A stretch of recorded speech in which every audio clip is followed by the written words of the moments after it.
आदरणीय अध्यक्ष जी, सम्मानित मेरे बुजुर्गों और नौजवान साथियों, सबसे पहले तो मैं महाराणा प्रताप के उन वंशजों का हृदय की गहराइयों के साथ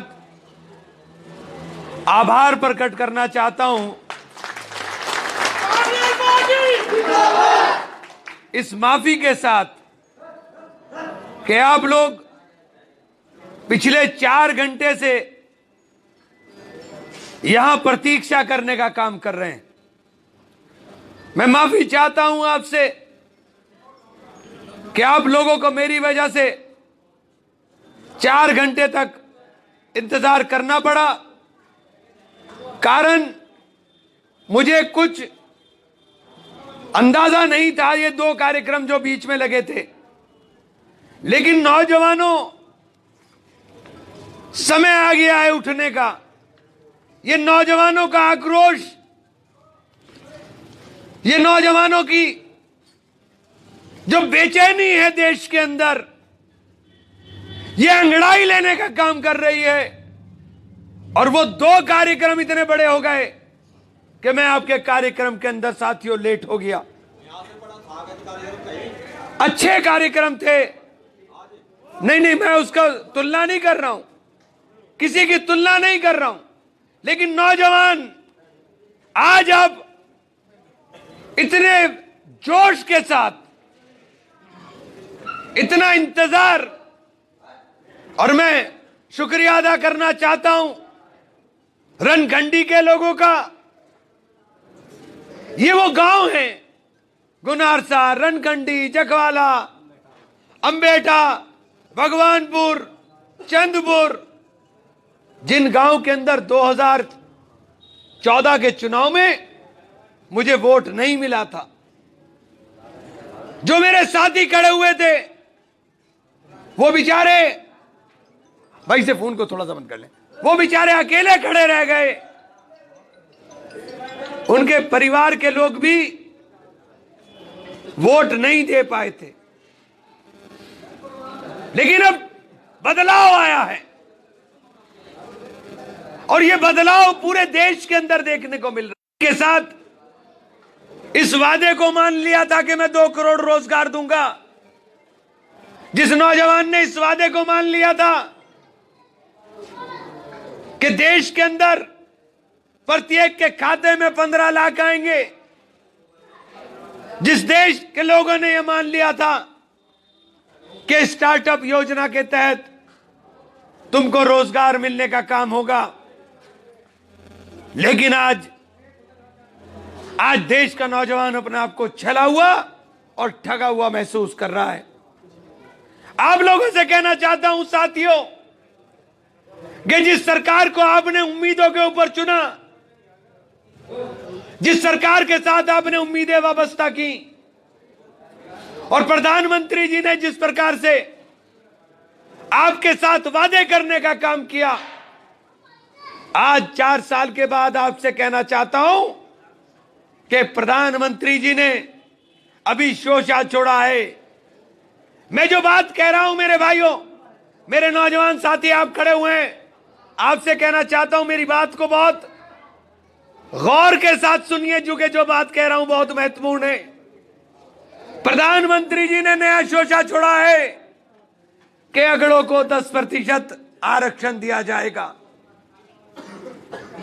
रातों रात संसद के अंदर विधेयक लाया जा रहा है, जैसे नोटबंदी, जैसे जीएसटी, जल्दबाजी में लिए हुए कदम देश के लिए घातक हुए। आज मेरी बात बड़ा गौर से सुन लेना। 10% आरक्षण दिया, और किसको दिया? जिसकी आय 8 लाख तक हो उसको दिया।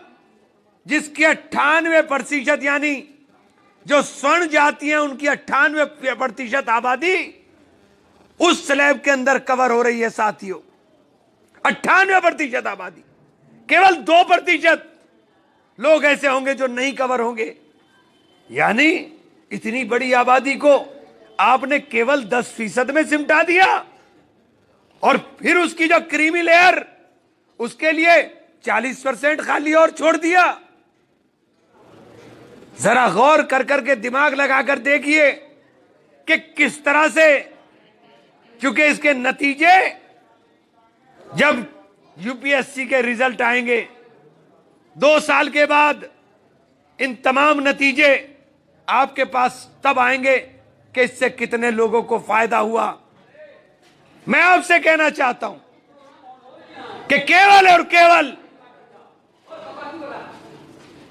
केवल नौजवानों, आपसे कहना चाहता हूं कि इमरान मसूद मुसलमान है और मुसलमान था, लेकिन मुझे केवल एक दिन के लिए मुसलमान बनाया जाता है, चुनाव के दिन, और 3 चुनाव मुझे इसी हिंदू और मुसलमान के नाम पर हराए गए।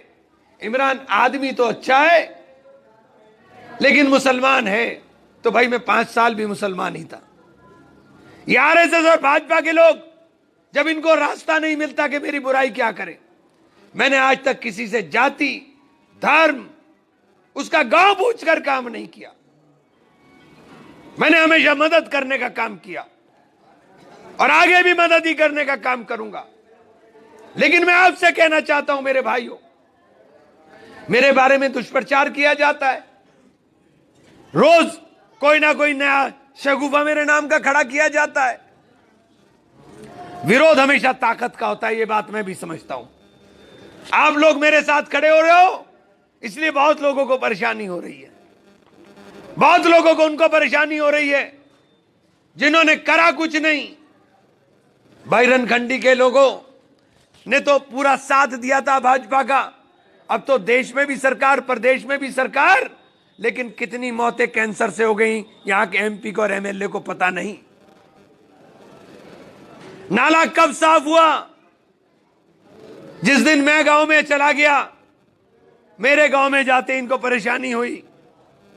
हालांकि मैं तो गमी में गया था, मैं किसी कार्यक्रम में नहीं गया, मैं तो 2 बच्चों की मौत हुई थी उसमें गया था। क्योंकि मैं किसी का दुख तकलीफ की अगर जानकारी होगी तो निश्चित रूप से जाऊंगा। और साथियों, एक बात आपसे भी कहता हूं, मेरे बारे में कोई भी गलत बात आपके बीच में करे, मुझसे एक बार मालूम जरूर कर लेना कि सच्चाई क्या है, सत्यता क्या है। एडिट कर करके लोगों आपके बीच में बातें डालते हैं, उन बातों पे मत आइएगा। आज क्या हम इसी बात पर लड़ते रहेंगे कि तेरी जाति क्या है, मेरी जाति क्या है? क्या हम इसी बात पर लड़ते रहेंगे? तूने मुझे क्या कहा, मैंने तुझे क्या कहा?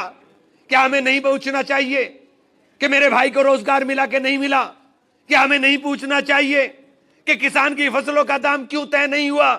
क्या हमें नहीं पूछना चाहिए कि किसान के गन्ना बकाया का भुगतान क्यों नहीं हुआ? क्या हमें नहीं पूछना चाहिए कि जो वादे आपने किए थे वो वादे पूरे नहीं हुए और आप आगे की बात करना चाहते हो? क्या हमें नहीं पूछना चाहिए कि देश के अंदर रहने वाले तमाम वर्गों के अंदर आपस में मोहब्बत प्यार की बात होनी चाहिए? इन्होंने तमाम वर्गों के अंदर नफरत पैदा करने का काम कर दिया। क्या नफरत से देश चलेगा? नफरत से देश नहीं चल सकता, नफरत से एक गांव नहीं चल सकता, तो देश तो बहुत बड़ी बात है साथियों। हमें मोहब्बत और प्यार के साथ रहना होगा।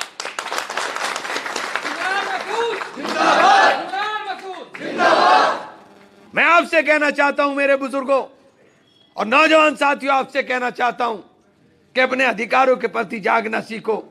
आप अपने अधिकारों के प्रति जागने का काम नहीं करोगे तो कोई आपको देने वाला नहीं है। इनको परखा बार बार, इमरान को परखो एक बार, और जिस दिन परख लोगे मुझे छोड़ने का काम नहीं करोगे। बेहट विधानसभा के लोगों ने परखा और बेहट के अंदर जो मैंने काम किया, 2007 में पहला चुनाव मुझे 43,000 वोट मिले, मैं जीता। 2009 लोकसभा के अंदर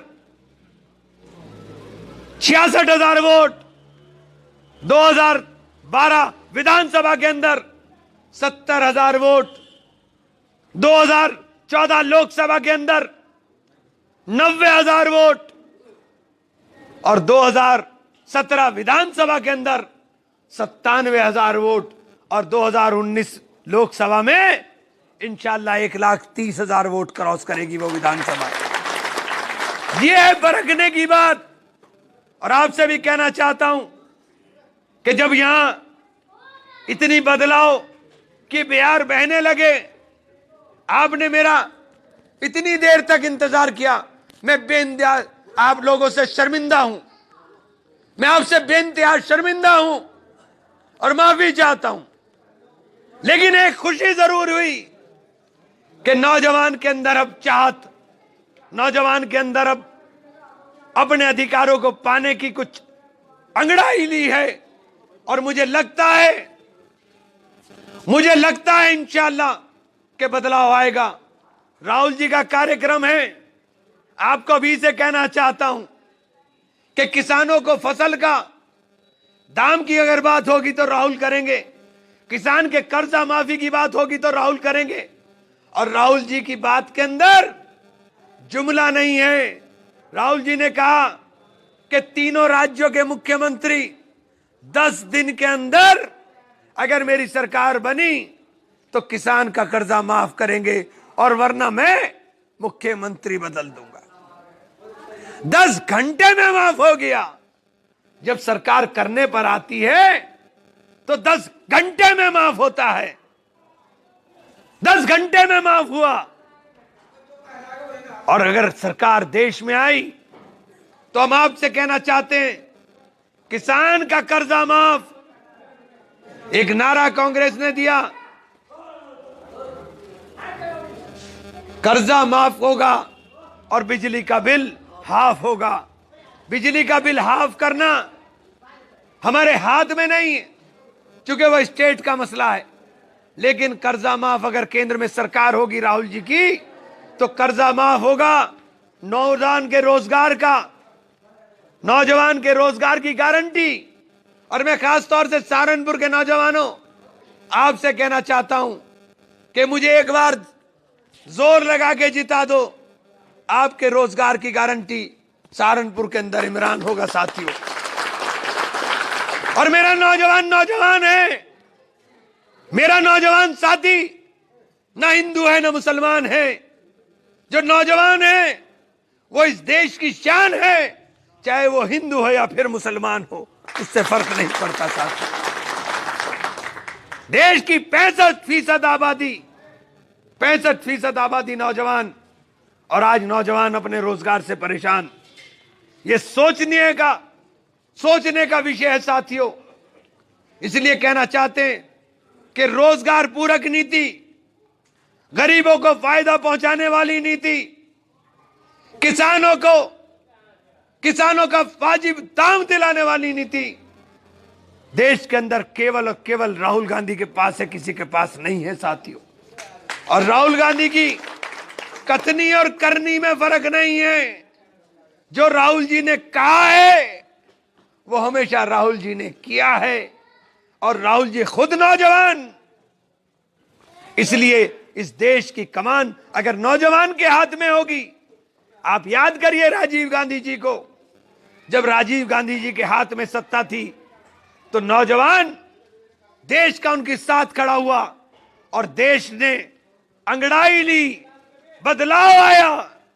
और आज ये जो मैं और आप बैठ करके साथियों, मोबाइल, गाड़ी, ये कोट पैंट, ये तमाम चीजें जो हमारे अंदर विलासिता की आई हैं, याद करिए आप तो बच्चे हैं बहुत सारे, लेकिन ये जो मेरे साथ के मेरी हम उम्र हैं कुछ लोग, आपको पता है सन 90 के अंदर क्या हालत होती थी।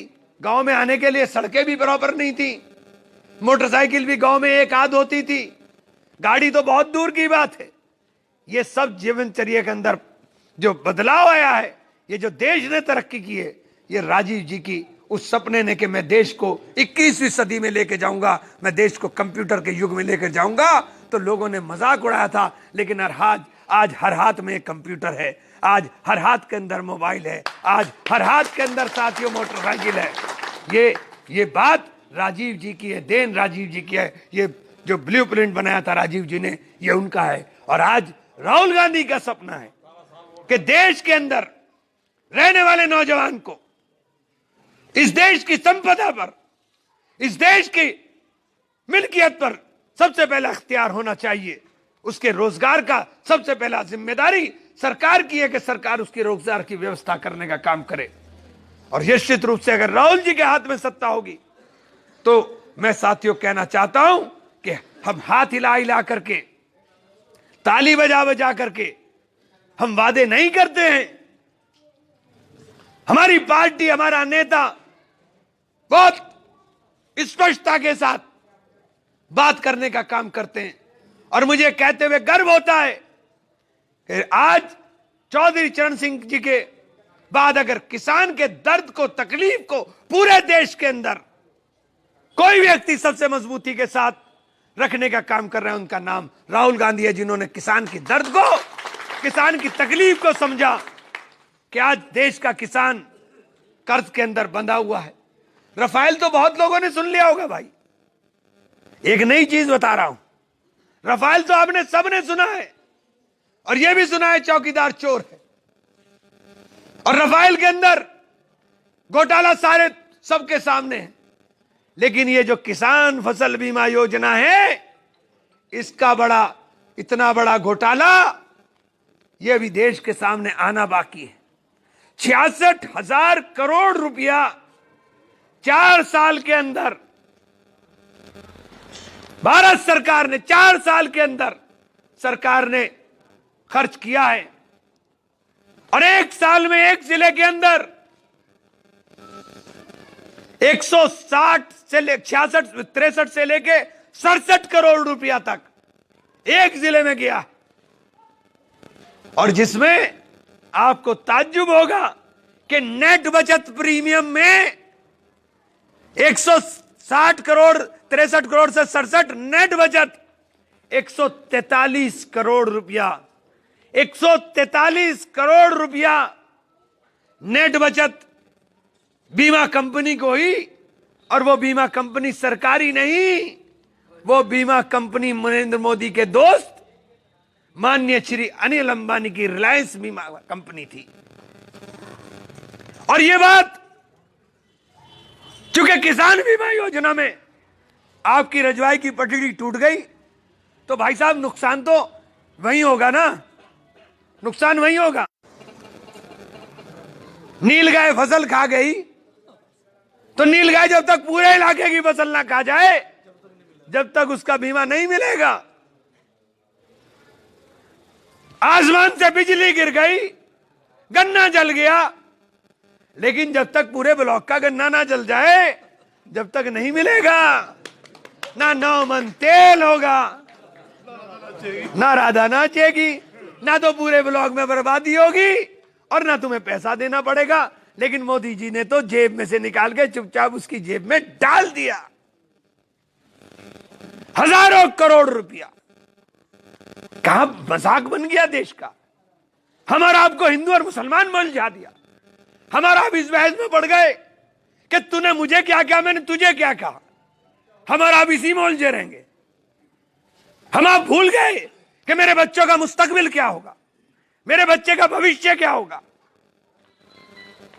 हम आप भूल गए कि हिंदुस्तान के अंदर पिछले 4 साल के अंदर कोई IIT नहीं बना, कोई IIM नहीं बना, कोई बड़ा अस्पताल नहीं बना।